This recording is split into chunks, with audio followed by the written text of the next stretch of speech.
നല്ലത് കണ്ടാൽ നല്ലത് പറയണം, മോശം കണ്ടാൽ അതേപോലെ മോശം പറയണം.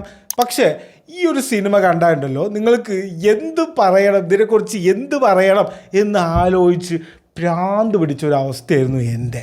കിടിലൻ കോൺസെപ്റ്റ്, കിടിലൻ കഥ, പക്ഷേ എടുത്തു വച്ചിരിക്കുന്നത് കണ്ടാണ്ടല്ലോ, വൈ എന്താണ് ഇങ്ങനെ എന്ന് നമുക്ക് തോന്നിപ്പോകും. മലയാളം കണ്ടതിൽ വെച്ച് ഏറ്റവും മികച്ച ടൈം ലൂപ്പ് എക്സ്പെരിമെൻ്റൽ മൂവി ആവേണ്ട ഒരു സിനിമയായിരുന്നു.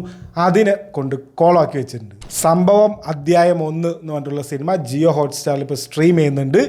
ഒരിക്കലും ഞാൻ കാണരുത് എന്ന് പറയില്ല, എല്ലാവരും ഒരു തവണയെങ്കിലും കാണണം. കാരണം അത് ആ ഒരു കോൺസെപ്റ്റ് ഉണ്ടാക്കി, ആ ഒരു കഥ ഉണ്ടാക്കിയതിന് ഒരു അപ്രിസിയേഷൻ നമ്മൾ കൊടുത്തേ പറ്റുള്ളൂ. It's due. പക്ഷെ ചില സമയത്ത് ഇവരുടെ ഒരു ആക്ടിങ്ങും ഒരു റിയാക്ഷനൊക്കെ കണ്ടിട്ടല്ലോ, ഇവർക്കൊന്ന് വയ്യേ, എന്താ മോനെ വയ്യേ എന്ന് നമുക്ക് ചോദിച്ചു. സ്പോയിലറൊന്നുമല്ല, ഒരു അച്ഛനും മകൻ്റെ ഒരു സീനുണ്ട്, അതിനൊക്കെ പീക്ക് സാധനത്തിലേക്കൊക്കെ എത്തിക്കായിരുന്നു.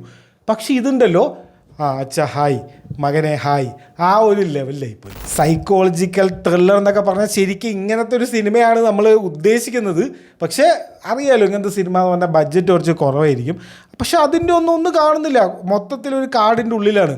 കിടലായിട്ട് അതൊക്കെ ചെയ്തിട്ടുണ്ട്, സെറ്റുകളൊക്കെ അടിപൊളിയാണ്. പക്ഷേ ഈ ആൾക്കാരെ കൊണ്ട് മാക്സിമം വെറുപ്പിച്ച് വെച്ചിട്ടുണ്ട്. സിനിമ കണ്ടിട്ട് എനിക്ക് എങ്ങനെയാണ് തോന്നിയത്, നിങ്ങൾക്ക് എന്താ തോന്നിയത്, കമൻറ്റ് ചെയ്യും.